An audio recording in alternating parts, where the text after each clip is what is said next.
Okay, we left off on Vovim and Aleph 2, 4. Okay,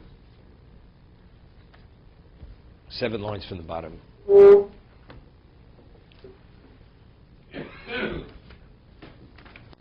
Vovim and Aleph, 7 lines from the bottom. Gitten. Rabba barava matzich mi arsa la arso. Rabba baravua, he required a person fonech fonechtam.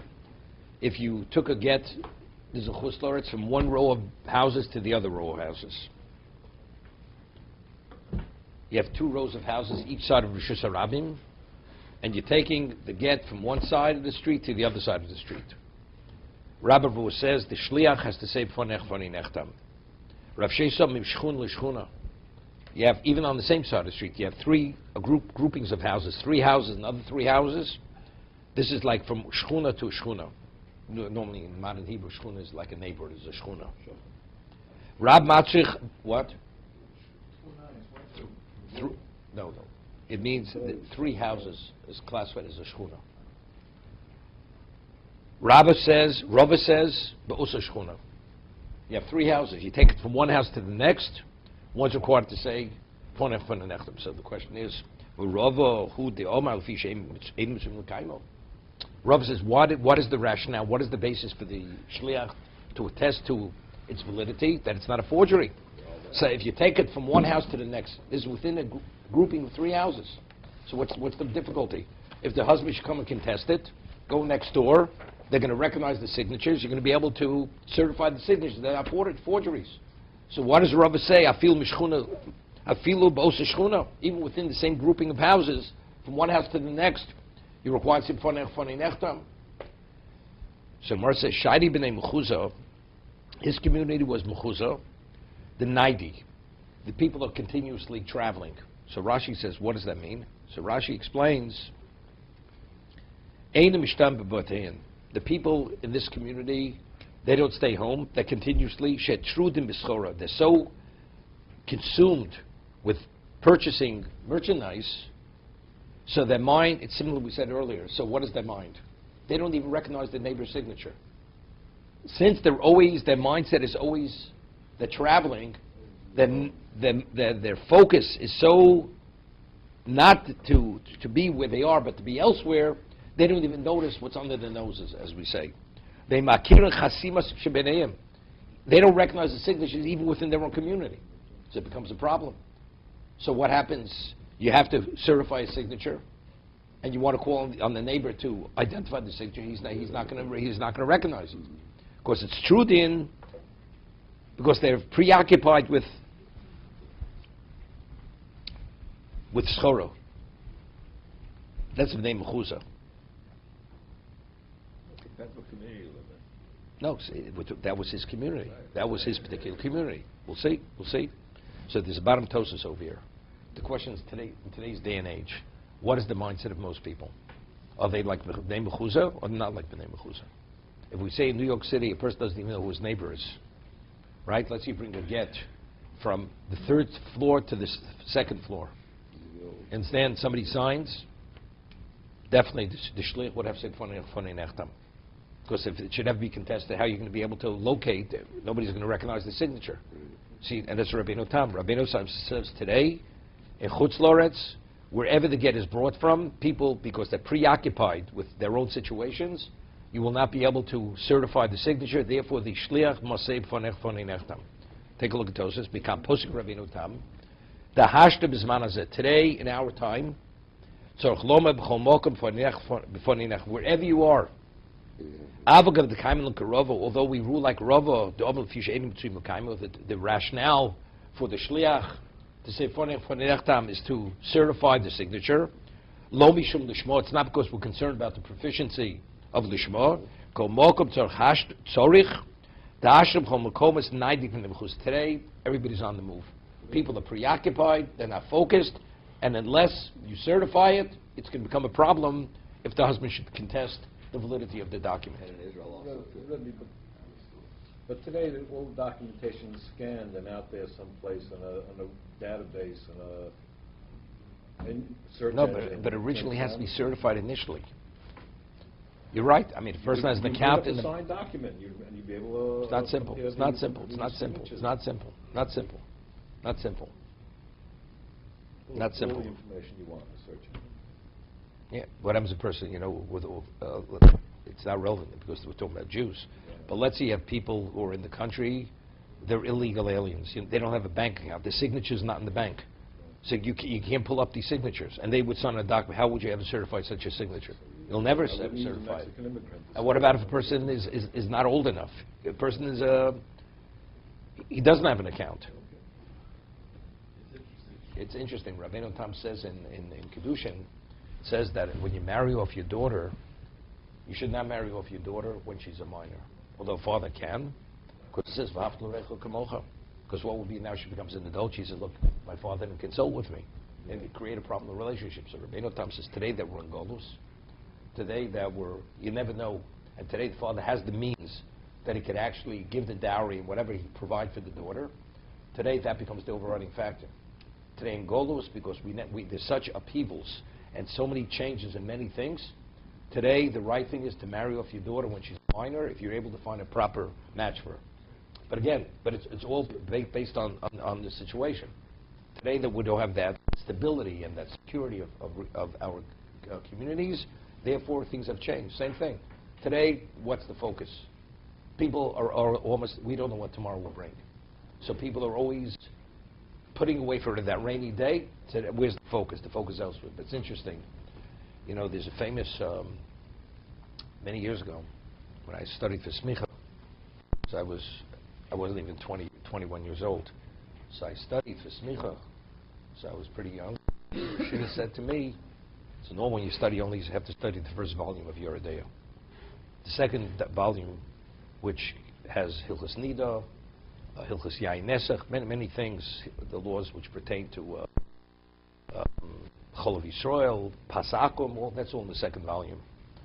So Moshe Shimon says, look, you're young, you study the second volume.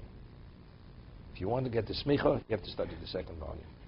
So I said to him, I said, nobody studies what? I'm going to be at the beginning of a new approach. Why should I study the second volume? Nobody studies the second volume. So I said, first I'll need with Hashem's help, when I get married, before I get married, I'll study all this Nida. He says, okay, well, I'll be agreeable, but you have to study Yain Nesach. We're talking about 40 pages. 40 pages of halacha. I mean, in the Shulchan Aruch, with the commentary, Shach, Taz, and everything else. He says, look, you're going home for 4 weeks in the summer break, or 5 weeks. You study when you come home, you come back, I'll give you an oral exam on it. I had no choice. I went home. So I studied it. So I come back. He asked me one question. He asked a question on the 40. He says, what is the halacha if a person is not a Shomer Shabbos, touches wine that's not mevushel? What is the halacha? So all he wants, that I go through all the Shach and Taz, 40, a lot of Shulchan Aruch. I said, it's not mentioned on the Shach, not the Taz. He says, okay, I know you studied it, it's okay. But factually, there is in the Kuras HaKesef, in Hilchos Yain Nesach, that's the Shach's commentary on the side, that the Shach, instead of a person, you're not permitted to drink it. Because the Gemara is in Chulin, that a person who's a Machal Shabbos, he's a Mubu Chalat Torah Kula. He rejects the whole Torah, denies that Hashem is the creator. Okay, that's it, and that's the way we conduct ourselves. That if you have wine that's not mevushel, not a Shom Shabbos, which is the wine, the prevalent way people conduct, you do not drink the wine. Okay, his name is Chazon Ish. The Chazon Ish says he's the Chazon Ish. Why? He says of Shabbos. Never heard of Shabbos. Although he's not acknowledging Hashem as the creator. A person knows that there is a Shabbos, and he chooses not to observe the Shabbos, then he's considered an apostate as if he rejected the whole Torah. But let's say a person is not aware that there's a Shabbos, he says the halacha doesn't apply. He says today, even when people are aware there's a Shabbos, there's such a level of distraction. Tell the Chazon Ish says. So it's not something you'd say it's deliberate. The person's not called deliberately violating Shabbos. He's rejecting the concept, the notion that Hashem is the creator. People, they're not thinking about it. Therefore, you have a right to be lenient. Because people are so distracted today, lacking focus, therefore this law doesn't apply. That's the Chazon Ish. But it's the same concept. You know? People are preoccupied. They don't have time to focus. So these concepts, they can't internalize them. They don't resonate. So if it doesn't resonate, they don't understand a classification of Mubal Chol HaTorah Kula. People recognize, people don't many things. They're literally, they're not focused. It's a lack of focus. There's no one left in the class, according to Shmuel, all the yeshiva students, they're so focused on this study, they don't understand the signature. According to Rava, there's no, the business people, they're too distracted. There's no one left. But Rabbi, so you're right. We're saying today, today, because of our circumstance, it doesn't make a difference. So now you have a good question. What about Eretz Yisrael? Do you say funny nechtam? Same thing. Seemingly would be the same thing. Okay, further.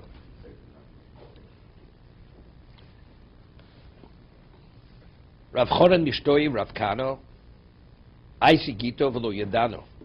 Rav Chonan, he came to Rav Kano who had brought a get, and he didn't know Imisura L'Nerdo. These are two communities in Bavel. He didn't know, was it from Surah to Nerdo, and Nerdo to Surah.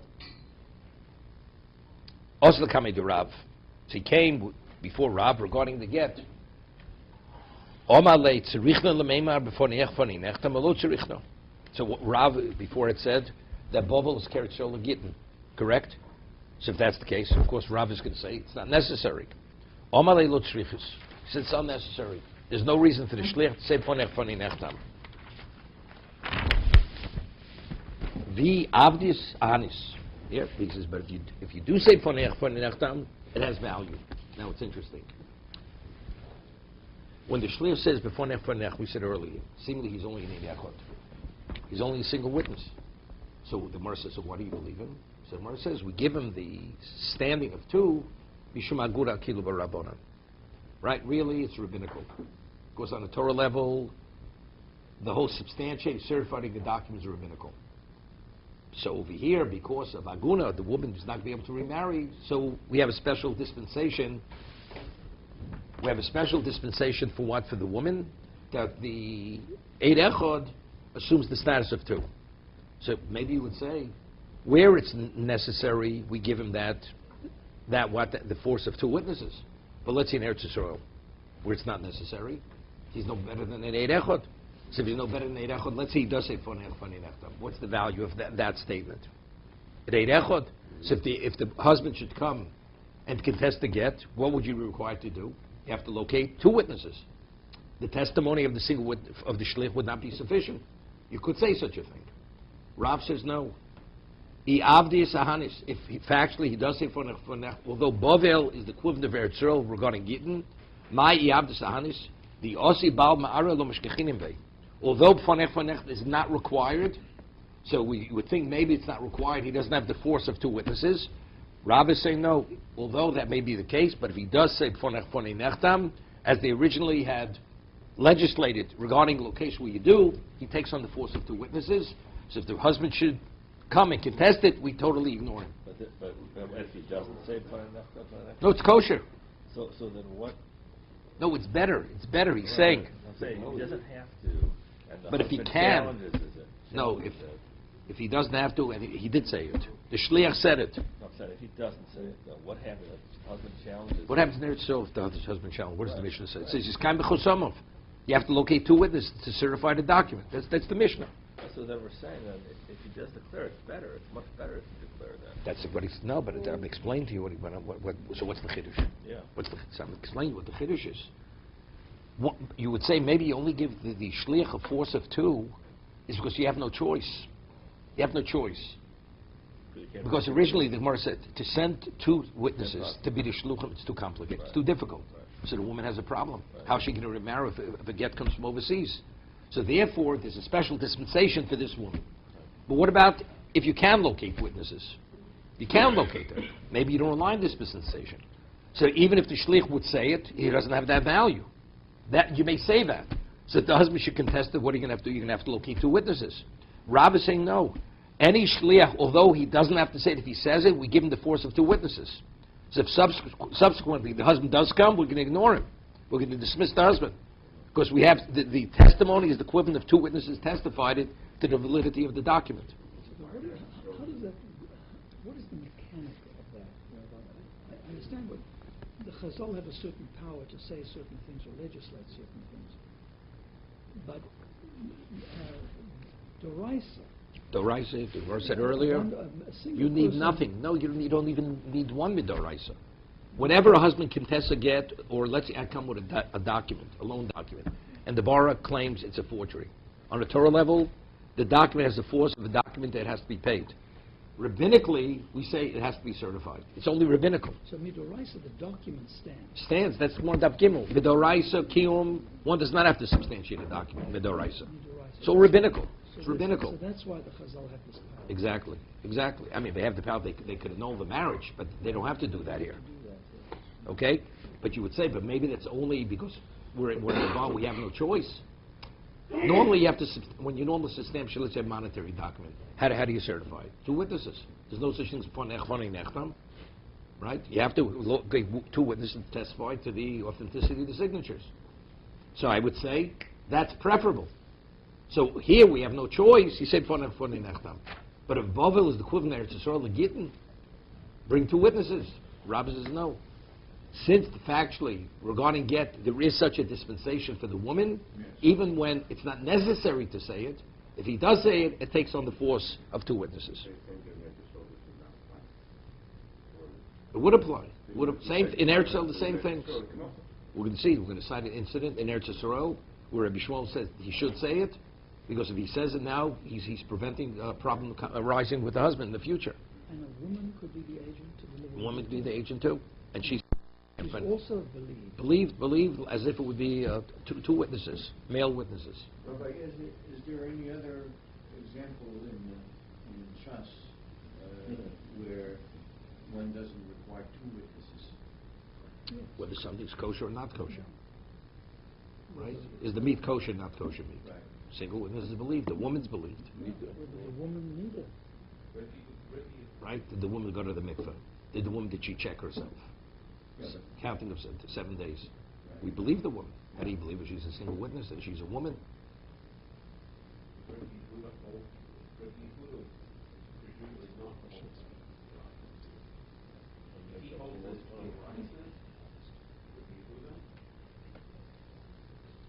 You mean that's lishma? That's lishma. Lishma. The Gemara says. The Gemara says, Rashi says, document. There's an Alan Sadiq would say, with certainty, every document is not a forgery. On that, regarding this, right. The Shema is not a problem, ever a problem, the Shema. Right, because we say they're migmiri, according to Rava. They're all so from a provision of Shema. Okay? The only reason that's what the Gemara said, Rava, so what do we have to talk funny nechtav? So people shouldn't confuse it with certifying documents. Okay, so Gemara now cites an incident which supports this, that even in a situation where normally you don't have to say it, funny nechtav, if the shliach does say it, it takes on the force of a shliach coming from overseas. Keretanyo. Masabo de mechot sheviget lefnei Rabbi Shmuel. Incident, person brought a get before Rabbi Shmuel. He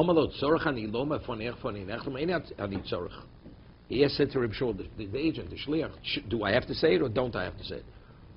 Okay, so he said to him, where do you bring this get from? I come from a town called Sisoy. He says, you should say it. You should say it because you're coming from that town. So you should not require witnesses if it should be contested. So seemingly when he said Tzorcha told Omar, what does that mean? That he must say it. Otherwise the get's not valid. Lach sheyotzo. So after this agent left, and he said, so he actually attested to the fact, he leaves. Lach sheyotzo nichnas for Rabbi Loi. Rabbi Loi comes, who's a student of Rabbi Shmuel. Omar lo Rebbe, halo kfar sisoy muvlas betchum Eretz Yisrael. It's absorbed within the border of Eretz Yisrael. Ukrova the Tzipori Yosem Yaakov. Tzipori is up north, and it's closer to Tzipori than Aku which is chutzlar, so which is north. Utanan Remeir says Aku Kershel Gitten. Remeir says that what Aku is the equivalent of Eretz for Gitten, even though it's chutzlar, it's because it's right on the border. Vafilu Rabbanon lo pligere de Remeir elabaku. Where do they argue Remeir? That's only regarding Aku. The Merka, because it's further out. Al Farsi Soy, the Farsi Soy, which is within the boundary, although it's Chutz Loretz. The Mekarva lo Omar, lo, even the Chachomim concur. So why did Rabbi Shmuel say to this individual that he should say Fanei Nechtam? It's no less than bring a get in Eretz Yisrael. So why did that's what Rabbi Loi said? So why did you say to him you should say Fanei Nechtam? Omar lo shtok b'di shtok. So Rabbi Shmuel says to Rabbi Loi, he says, remain silent, my child. Since that's the way I said, I left it, this is what I said, it should remain this way. Samar says, why did he explain it to him? He said the reason why, he didn't say he must, otherwise the get is not valid. What he said was, it's in the best interest of the woman that you should say it. Because if in fact it should be contested, it's on record that it's been certified. Right, that's what he said. So what's even the basis for Beloy's point? I understand that. He says, you should do it because in case the husband should contest it, you should not be required to seek out witnesses to certify the document. So if it could be less complicated, we don't want it to be more complicated. It's a requirement. No. But he qualified what he meant. You should because you should have said tzarich. What do you have to qualify so you shouldn't require witnesses? Right? It's totally superfluous, the continuation of that statement. Yes, should I? Tzarich. And the fact that he gave a reason. That reason qualifies why you're saying it. So what's Rabbi Eloi coming? What's his issue?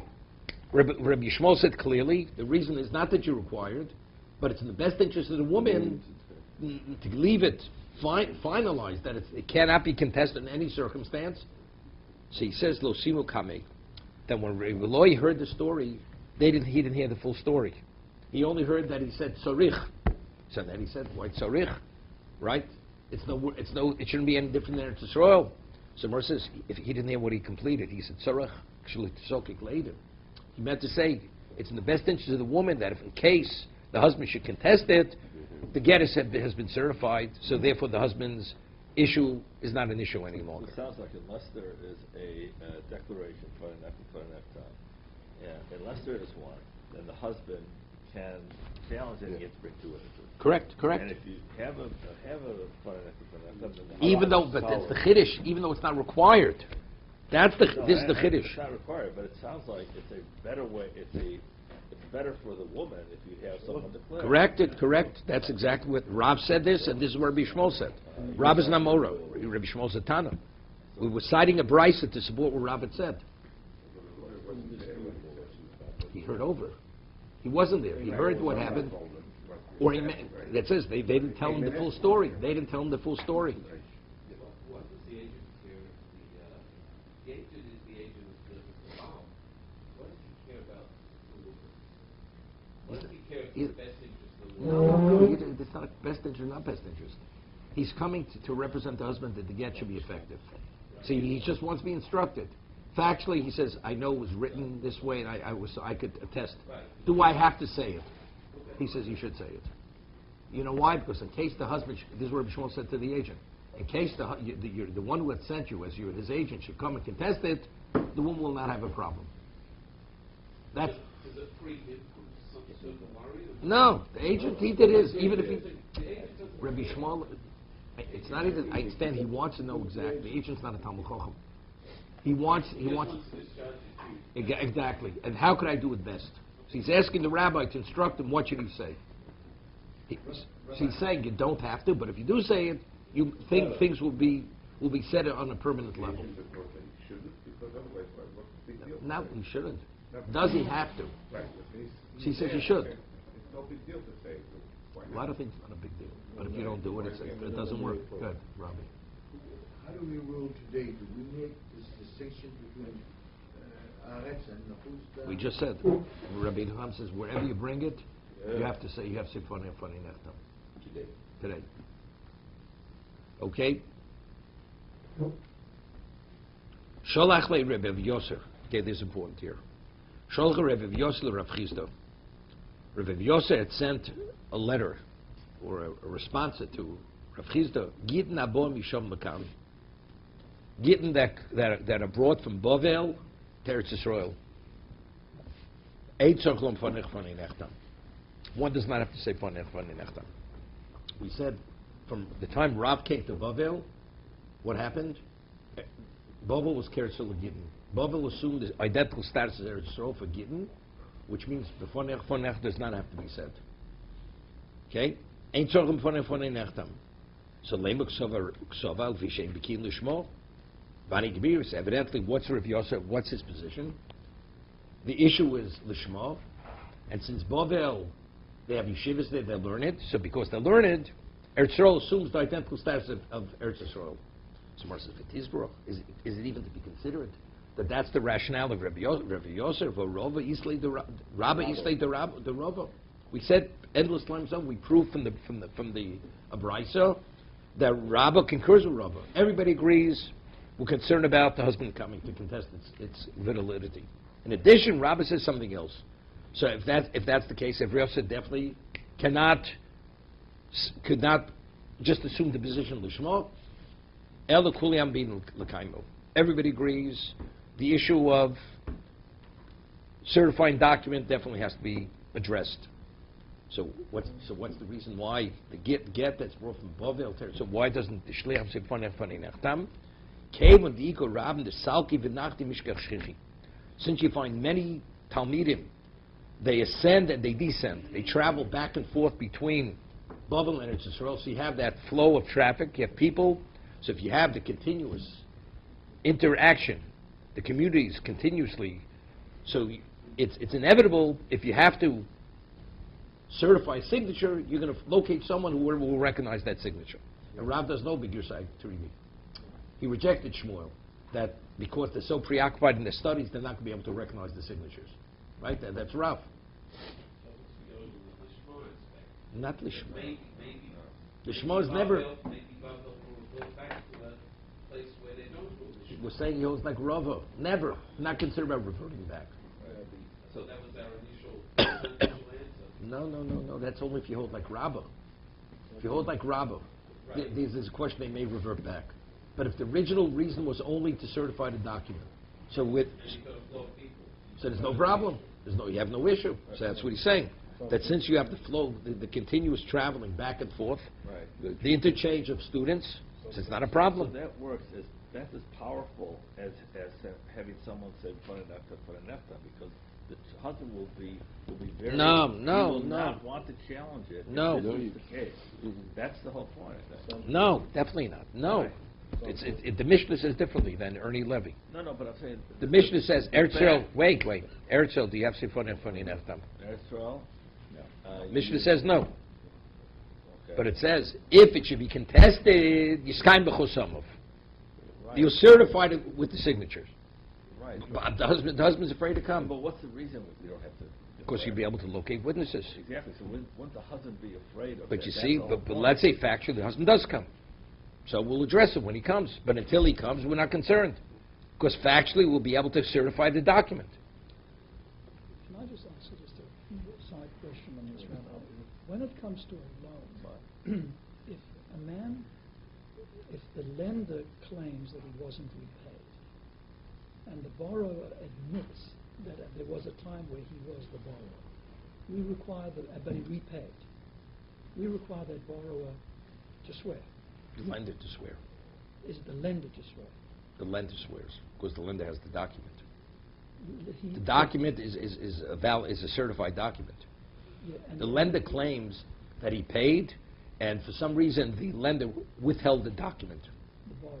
The lender withheld the document. No, so the borrower claims he paid. So he said yes, but if you paid, why don't you have the document? Right. So he says because the lender claimed he didn't have the document available, therefore he didn't get returned. Or so he says doesn't make any sense. You shouldn't have paid, because we rule that if the man doesn't have a document, you don't have to pay. So the Gemara says because pshita desafrik. There are times when you borrow, the borrower is so indigent he can't afford to pay the scribe's fee. So he only had enough money to pay the debt, the loan, but he didn't have enough to pay the fee, the cost of writing the document. So the lender retained the document, that's why he returned it. So it also sounds far-fetched, but since it is a possibility, we say to the lender, if you want to collect, swear that it wasn't paid. But if he swears, he collects with that document. The lender swears, not the borrower. The lender swears and collects. And he collects the second time. He claims the first time. He claims it's the first time, correct? All right, so my question here is with respect to the get. The man comes, this is the contesting husband, or former husband. So the woman holds this piece of paper, and the man comes and says, I never gave it to her. He contests the gift, however he does this. But here we have a piece of paper, an authentic written piece of paper. So why would they not make the man swear, I never gave it? So the same kind of a parallel as we No, not comparable. First of all, it's not the husband. She's the one who has the document. Right. She's got Whoever has the document, the probability is it's not a forgery. Correct. So But it's being contested. So we have to somehow address that point, remove the basis to question the validity of the document. So why wouldn't you make him swear? Swearing doesn't mean anything. So now he swears. So where? I still have the same question. He swears I haven't rectified any. He said that's If first he's time not, good. but for him to swear that it, Let's say he swears. Let's say he does swear. So what have I've accomplished nothing. now you have the problem. But if he doesn't swear, if he says, I'm not No, prepared we to don't swear. want a person. We prefer that he should not swear. He may swear falsely. He may swear falsely. Okay, then you've got to go through all these procedures. So what? It doesn't make a difference. You don't have the same case because the woman has the document, so This is the equivalent of the lender. This is the equivalent of the lender. the woman should swear. So you say let the woman swear. But again, because here we're dealing with something much more serious, we don't want laws. Factually, the husband has no claim. Has no claim. But we don't want any murmurings. We want to totally dismiss the husband. That firstly, he's not going to come. If he comes, it's going to fall on deaf ears. That's how baseless his claim is going to be. The only way you could accomplish that, and it should be certified in advance, by having witnesses attesting to the validity of that document. Can I just ask a question here? Here, David. Go ahead. Okay. V'shemigula iguna Akila barabba. Right, so that the get should stand on the testimony of one. Really, in a worst-case scenario, if the husband is a stinker, so they're not doing the woman a favor by letting it be established by one. It's not a kula. Wait a second. You know, you're asking the Gemara's question. Oh, okay. Right? The Gemara asked that question. So the Gemara answers. I got to. No, the Gemara answers that since the get is given in the presence of one or two, which is a bezdin, the shliach will be so meticulous in making sure that this is being addressed. There's an anatzadi that he's saying the truth. Once I create that anatzadi, the husband comes, we totally ignore him. It's not one against one. Like one against two, It's like one against two, even though it's one. even though he's one, correct. I'm having a problem with, if we say that in Eretz Yisrael, the mission says you don't have to declare. You don't have to declare. Again, in Eretz Yisrael? That's why you don't have to declare. But then we say, well, it's better if you do declare, because that's No, better we're saying for the if woman. you can, If you get, so why not say from the get-go that they have to declare? It's better for the woman. We're looking for the because you're going to be able to see. Overseas, you can't locate the witnesses. one person. One You person can't to locate. declare. No. Why not one have? If we're saying that it's better to declare, why not declare? Let's talk in a moment. Get-go, I'm thinking Okay? Geico and Shh. You're right again, Eric. So let's say the shliach was not present when the get was signed. You have to. What do you do? Right. The shliach is at foni nechtam. That means he has to be present when it was signed. Let's say he wasn't present. Okay. And the husband wants to send with an agent. What does he do? He has to write a new get, call another person, have a new get written. It's complicated. But we're saying, so you're saying in Eretz Yisrael you don't have to declare. You don't have to declare. So if And you don't it's have to as good- declare, and it's as good as gold. because But it's better it, if you declare. so but then you're right. So then, but it depends on the circumstance. It depends on the circumstance. If the shlich was there when it was written, it's not a problem. So the one who officiates would say, some better way. If you're there, make sure to declare it. Even Eretz Yisrael, he would tell him that. But what happens if he wasn't there when it was written? So you can't declare it. You can't declare it. Say something. Really, but the Mishnah is saying that you don't have to declare, and it's still, Because it could easily be verified by witnesses. Because those witnesses are available to be located. Okay, Nachi, calm down. Howard, give him a cup of coffee. Don't accuse you being too quiet today. Okay. Okay, let's go further. So Rav Yosef says that a get that's brought from Bavel to Eretz Yisrael, the shliach does not have to say Fonei Nechta, right? Because, okay, that since there's an interchange of Talmidim from Bavel to Eretz Yisrael, if that issue ever should rise, you'll be able to certify the get, to validate the get. Wait 1 second. Rav Yosef. So Rav Yosef says, Man leimelon de Rav Yosef bar Samcha. Well, you're quoting Rabbi Yosef. First of all, who said Rabbi Yosef is a person who could be relied upon within the context of halacha? People, Rabbi so-and-so said. Who's Rabbi so-and-so? I remember there used to be a hefsher in Manhattan. Remember there used to be a restaurant, Greener Pastures, many years ago. It had a rabbi. Nobody was ever able to locate who the rabbi was. And not only that he gave hefsher, it was open on Shabbos, the restaurant. So everyone knows, how does he work it out? He doesn't go into the restaurant on Shabbos, whatever it may be. So how does he give a hefsher on the restaurant? They could never locate this man. Lahavdil elef of those. Who's Rav Yosef? Who says he has any credibility that what he says means that it has any halachic value? That's Rav Yosef. Secondly, Ha'iyush Sholach le Rav Yehuda. He had sent the response to Rav Yehuda, and he had written in the letter, B'nei Odom ha'olam misham lekan. The people who leave their families in Bavel and go study in Eretz Yisrael. He quotes, Hein kimu ba'atzmon. They are the equivalent of what it says in the Pasuk in Yoel, Vayidnu hayeled bezona vayalda mochru b'yayin. V'yishtu. So there's a question. The word zona could mean one of two things. The child is zona comes from zonos, from meaning sustenance, or zona means equivalent of a zona, meaning people, Rabbeinu Tam Tosas cites an interpretation that people, when they would leave Eretz Yisrael, Bavel to go study, so they didn't have the means. So they would sell their daughters as an omevriya, into slavery, so they should have the means to go study. So they're selling their daughters to be the equivalent of a zona, because now the master can take her as a wife. Vayaldo mochru b'yayin. Same thing, same idea. Says, meaning that Rashi learns, meaning they have an obligation to procreate. They don't value having children, and they abandon their wives to go learn Eretz Yisrael. But he's quoting a pasuk in Yoel. The kosev's label of sirtut. Normally, when you write psukim, you have to score the parchment. When you write psukim, like if you look in the Sefer Torah, it's scored a mezuzah. It's scored the sirtut. So he had written this. So evidently, if he's so proficient in halacha, how is he not aware that it must be scored? Mm-hmm. So this itself causes the question his standing as a Talmud Chacham. So you're telling me Rav Yosef said, but some have a little bit of problem with Rav Yosef. Tell you a story. Once at a table, this person just got married, and was within Sheva Brachos, and his wife was a virgin. And I see at the table there's a certain interaction which is not permitted if they're abiding by Hilchas Nida.